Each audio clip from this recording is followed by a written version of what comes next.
Well, good morning, Interbet fans, and welcome to the preview for Greyville. We're on the Poly track Wednesday, the 4th of August, and 8-race program. Very competitive, but I found a couple with big priced horses that might be able to certainly make your day a lot more worthwhile. So let's kick off with the first races of 12:25 maiden plate fillies and mares, and as you know,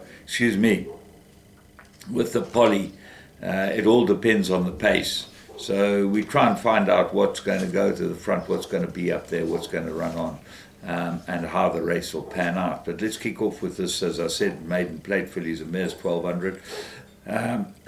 It's quite interesting, this race. 7 and 12 look like the best two horses in the race, both perfectly unexposed. Finding Freedom and Ethiopian Queen. The problem with both of them is neither of them are ever run on the Poly, so there's no value. Excuse me, got a real bad frog. But the two horses that have run on the Poly are 4 and 6, Highborn and Ender Marvel. So I'm going to put all four in the bipot because it depends how the race pans out and whether the two horses that have got the best form, Finding Freedom and Ethiopian Queen, actually go on the Poly. So 4 for me in the first leg of the bipot. Race 2.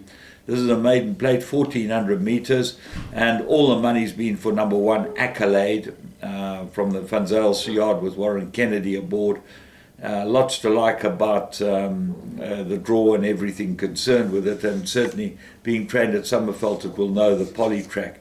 The rest look pretty moderate, so let's have a look at them and see if we can find something. Well, Mama's Boy's a 5-year-old and had 13 starts, so he's absolutely moderate, and this would be his best chance ever of winning a race if the favourite fluffs his lines. Hippocrates, definitely look for this to improve with the blinkers on it. Number 6, and Dennis Dreyer had a very welcome winner on the weekend, so nice to see him have a winner, and hopefully his stable will turn. In fact, Dreyer and Veal today hold the key. Number 8, Storybook. Best run was on the course and distance. Get Rachel Vinica drawn for, claim 4. That will help.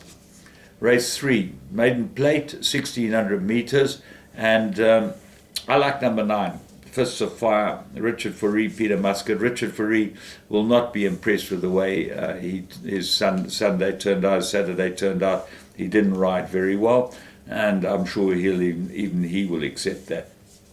Fists of Fire, good form, Poly suited, everything about it. Tank City, who knows if it goes as well on the Poly? I don't think so. So those are the two. Green Gallant, very much improved last run on the Poly, and look for further improvement there. But it looks pretty cut and dry between those. Race 4, maiden plate, fillies and mares, go 1600 meters, and number 5, Red Rising, to me is the right horse, and I think certainly worth having a bet on. It was slow away last time, lost 2 lengths and drifted in the betting like a barge. It's got 2 very good runs, but it goes 1600 meters now. If you have a look at its pedigree, who knows whether it get 1600, but it shouldn't. So if it does, hard horse to beat. Now there are a number of others that come into the race. Countess Cartier, I went for her last time. She probably improved now she's on the Poly.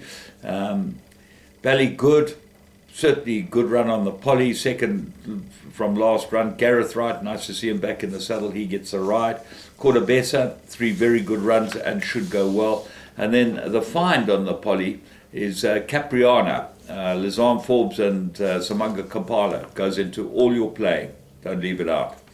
Race 5, 76 fillies and mares. They go 1600 meters, and I really like Maiden's Prayer here. And hopefully the dry team has turned, because if they have, this filly has tumbled down in the merit rating, and got to have a huge chance. Got very good form all around, and got a good draw to go with it. So what else? Eager Duchess and To the Max, number 8 and 9, I think are the two improvers in the race and should go well. Race 6, merit rated 78. They got 2,000 meters. I'm going again with Abbey Wood. I think it's a good each-way bet this. Ignora's last start was a bit short for it. She is better on the Poly, and Veal gets to ride her again. I think she'll go very, very well here. Aquasulis, I don't know, is as good on the poly. Ingakara gets the blinkers on again. Haven't been on for a long time, and she's got good form. And then Integrity is your favourite, and certainly would be better on the poly. Fourie gets a chance there. Race 7, Mary Road 78, fillies and mares. And they go 1,200 metres. You either bank her for Irish Bell, which is a front runner, got pace and should be able to win it, or you take the field. Star Choice, good win last time, got 6-point penalty. And then all these in Nikia, Umzanduzi, and My Saving Grace come into the race with some sort of chance. Everything's got a chance in this race, and so you've got to play both ways, either the banker and the field. Race 8, Mary rated 73, 1,200 metres. Absolute two-horse races. Varistocracy looks like we've got a bit of class and won extremely well on the poly last time in a pretty fast time. But Brazil Nut, 14-1. Third run after a rest, come tumbling down in the Mary rating, does go on the track, gets a 4-kilogram claimer. Lots to like about it. Just a guy I think got some sort of chance. And then Transonic, course and distance 2 from 8. Needed as last start, might improve as well with high velocity. All in all, it's a pretty interesting day's racing and should keep us involved, and certainly up till then we're going to get on the Interbet games and play a little bit of poker or blackjack, roulette, whatever takes your fancy. Quite fun being able to do that. From me, James Goodman, and the Interbet crew, have a great day's racing at Greyville.